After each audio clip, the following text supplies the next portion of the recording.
Assalamualaikum warahmatullahi wabarakatuh. Alhamdulillahirrabbilalamin. Wassalatu wassalamu ala asyrafil anbiya'i wal mursalin wa ala alihi wa ashabihi ajma'in. Baik, pada hari ini kita akan mendiskusikan tentang turunan fungsi trigonometri. Tentu kita tidak asing lagi dengan trigonometri ya, yang sudah kita pelajari sejak sekolah dulu. Trigonometri adalah cabang ilmu matematika yang membahas tentang panjang dan sudut segitiga. Nah, untuk ilustrasi dilihat pada gambar di sini bagaimana sebuah lingkaran dibedah di dalamnya berbagai panjang ya, yang mana setiap segitiga yang terbentuk itu tentu ada sudutnya. Nah, inilah kelebihan daripada fungsi trigonometri di mana dapat menentukan berbagai jarak ya, berdasarkan sudut yang terbentuk. Oleh karena itu, kita memahami bahwa fungsi trigonometri adalah fungsi yang terdiri dari besaran-besaran sudut seperti sinus ya, kosinus, tangen, kotangen, sekan, dan kosekan. Nah, pengertian turunan fungsi trigonometri adalah sebuah turunan dari suatu fungsi pada titik tertentu ya, dengan menjelaskan sifat-sifat fungsi yang mendekati nilai input. Nah, pokoknya kita memahami bahwa ternyata sangat hebat ya, dengan adanya trigonometri, kemudian kita bisa mempelajari berbagai panjang berdasarkan sudut yang diketahui. Nah, ini adalah animasi lintasan satelit Voyager 2 ya, di mana satelit ini adalah sebuah satelit tanpa awak yang diterbangkan pada tanggal 20 Agustus tahun 1977 selama 32 tahun ya. Jadi dia terbang sampai 30 Desember 2000. Nah, bagaimana kemudian bisa dirancang sebuah satelit tanpa awak ini yang bisa terbang ya?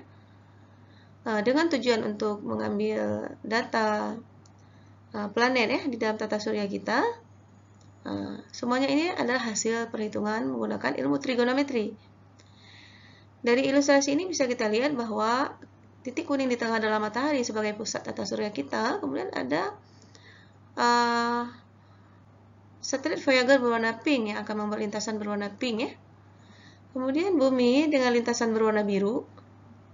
Setelah bumi ada Jupiter dengan lintasan berwarna hijau.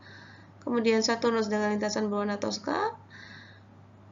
Dan Uranus dengan lintasan berwarna kuning-kunyit, dan Neptunus dengan lintasan berwarna merah.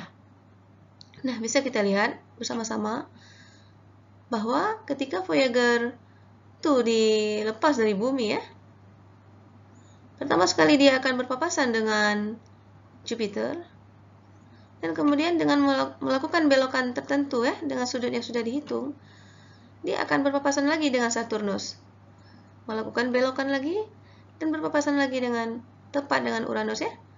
Dan pada belokan terakhir juga kita perhatikan berpapasan tepat dengan planet Neptunus. Nah, sampai panjang jarak tempuhnya itu selama 32 tahun mencapai 6 miliar kilometer ya. Nah, luar biasa kita lihat bagaimana ilmu trigonometri ini manfaat sekali dalam bidang astronomi ya. Nah, salah satunya tadi dengan dapat memprediksikan kecepatan dan sudut belokan sehingga Voyager itu bisa tepat berpapasan dengan lintasan planet. Baik, sangat sederhana dan mudah sebenarnya mempelajari turunan daripada fungsi trigonometri. Salah satunya adalah kita mengingat rumus dasar yang 6 yang kita pelajari minggu sebelumnya. Kemudian kita tambah satu tabel baru, di sini ada 14 rumus ya. Nah, kita tinggal memperhatikan rumus ini. Oh, nomor 1, kalau ada Y sama dengan Fx sama dengan sin X, maka turunannya Y aksen menjadi cos X. Kalau ada Y sama dengan cos X, maka Y aksennya menjadi min sin X. Dan seterusnya ya. Di nomor 7 kita lihat, kalau Y sama dengan sin AX, maka Y aksennya di A dikali cos AX. Pada nomor 9 kita lihat kalau Y sama dengan sin AX tambah B, maka Y aksen menjadi A cos AX tambah B. Kemudian kalau nomor 12 cos U kali X, maka turunannya adalah min U aksen X dikali sin U dikali X. Nah, dan terakhir adalah sin berpangkat N UX. Maka kita menurunkan sin berpangkat N dengan cara biasa, yaitu N sin N kurang 1 U dikali X. Kemudian U aksen dikali X. Kemudian turunan daripada sin X adalah cos sin U adalah cos U dikali X. Inilah rumus yang dapat kita jadikan rujukan kalau kita harus menjawab permasalahan atau soal terkait dengan turunan fungsi trigonometri. Dan ini adalah rumus dasar atau rumus identitas trigonometri yang juga perlu tetap kita punyai dan bisa dirujuk sekali-kali waktu kita memerlukannya. Pembuktian rumus nomor 1 Rumus nomor 1 kita adalah Y sama dengan Fx sama dengan sin X Maka F aksen X bisa kita ikut menuliskan dengan limit H menuju 0 dari Fx tambah H dikurang Fx per H. Nah, karena Fx kita adalah sin X, dapat kita tulis menjadi limit H menuju 0 dari sin X tambah H dikurang sin X per H. Nah, kemudian kita selesaikan sin X tambah H dengan rumus dasar yang kita punya, yaitu kalau sin A alfa tambah beta menjadi sin alfa cos beta tambah cos alfa sin beta. Nah, kita selesaikan menjadi sin X cos H ditambah cos X sin H kurang sin X per H. Kemudian kita samakan, tarik sin X keluar, dan kita bisa letakkan di dalam kurung cos H dikurang 1 tambah dengan cos X sin H per H. Kemudian kita tulis kembali limit H menuju 0 jadi sin X cos H kurang 1 per H, dan kemudian ditambah cos X kali sin H per H Nah, kemudian sin X dengan cos X ditarik ke depan, tinggallah limit sin X limit H menuju 0 dari cos H kurang 1 per H ditambah cos X kali limit H menuju 0 sin H per H. Nah, di sini kemudian kita menerapkan aturan menghitung nilai cos dan sin dimana kita ketahui bahwa tidak ada cos limit cos maka limit cos itu adalah 0 dan kemudian limit H menuju 0 sin H per H adalah caranya kita melihat berapa koefisien daripada H, dan di sini kita punya 1, sehingga 1 bagi 1 sama dengan 1. Maka akhirnya sin X dikali 0 ditambah dengan cos X kali 1 sama dengan cos X. Terbuktilah bahwa Fx sama dengan sin X, maka F aksen X adalah cos X. Dengan cara yang sama kita bisa membuktikan keseluruhan rumus yang kita punya tadi. Nah, sekarang mari kita lihat contoh soal 1. Tentukan turunan dari fungsi Fx sama dengan 3 cos X. Nah, caranya sangat mudah, yaitu langsung periksa tabel rumus yang kita punya. Ini kira-kira rumus berapa yang bisa kita pakai. Nah, setelah melihat tabel, kita bisa lihat bahwa rumus yang tepat adalah rumus nomor 2, di mana Fx sama dengan sin X, maka F aksen X adalah cos X. Maka kita bisa menuliskan F aksen X sama dengan 3 tetap, dan turunan daripada cos X adalah min sin X. Min sin X. Dan kemudian kita selesaikan bahwa 3 dikali min 1 menjadi min 3, min 3 sin X. Akhirnya dapat disimpulkan bahwa Fx sama dengan 3 cos X, maka F aksen X adalah min 3 sin X. Begitu juga pada soal nomor 2, latihan. Fx sama dengan 2 sin 5x.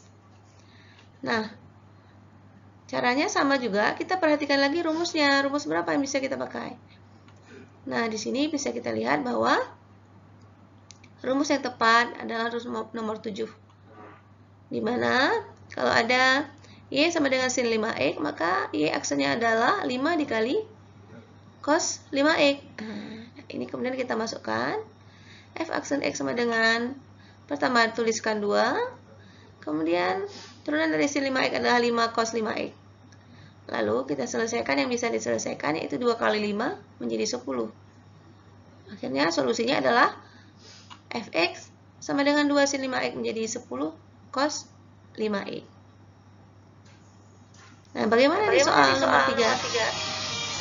Tentukan turunan dari fungsi Fx sama dengan 4 cos 3x tambah pi. Sama juga caranya. Kita kembali melihat ke rumus dasar yang katanya. Perhatikan baik-baik rumus mana yang lebih tepat digunakan untuk menyelesaikan permasalahan ini. Nah, ternyata kita bisa menggunakan rumus nomor 10 ya. Dimana kalau ada Y sama dengan cos 3x tambah pi, maka Y aksennya adalah turunan dari 3x tambah pi itu 3 ya. Menjadi 3 min sin 3x tambah pi. Caranya sama, kemudian kita tuliskan. Pertama dari soal ada 4, kita tuliskan 4. Kemudian turunan dari cos 3x tambah pi tadi adalah 3 dikali min sin 3x tambah pi. Kita selesaikan yang belum selesai, yaitu 4 kali 3 dikali min 1 menjadi min 12. Tinggallah sin 3x tambah pi. Solusinya adalah f aksen x sama dengan min 12 sin 3x tambah pi. Nah, kemudian kita juga bisa punya soal yang lebih kompleks ya, dimana dia kombinasi dari sin dan fungsi biasa ya. Fx sama dengan x kuadrat tambah 2 dikali dengan sin x. Nah, oleh karena itu kita juga harus melihat rumus dasar yang 6 rumus yang kita punya sebelumnya. Bagaimana menurunkan apabila ada fungsi u dikali dengan v.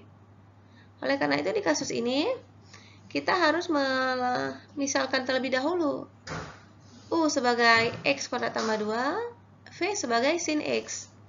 Maka kita dapat u aksen adalah 2x dan v aksen adalah cos x. Baru kemudian kita gunakan rumus dasar nomor 4, di mana fx u kali v adalah f aksen x sama dengan u aksen kali v ditambah v aksen kali u. Nah, ini tinggal kita masukkan, kemudian hati-hati jangan sampai ada yang tersilap. U aksen 2x dikali v sin x ditambah dengan v aksen cos x dikali dengan u x kuadrat tambah 2. Lalu kita selesaikan yang belum selesai. Cos x kali x kuadrat adalah x kuadrat cos x. Cos x kali 2 adalah 2 cos x. Akhirnya dapat solusinya. Nah, demikianlah materi kita tentang turunan fungsi trigonometri pada hari ini. Semangat terus belajar matematika, bahwa matematika itu adalah mata kuliah yang sangat menarik ya, yang mengasah kejelian kita dalam menganalisa sesuatu. Dan silahkan diselesaikan 3 soal ini di rumah masing-masing untuk pengayaan dan pendalaman materi. Mohon maaf atas segala kekurangannya dan terima kasih atas perhatian.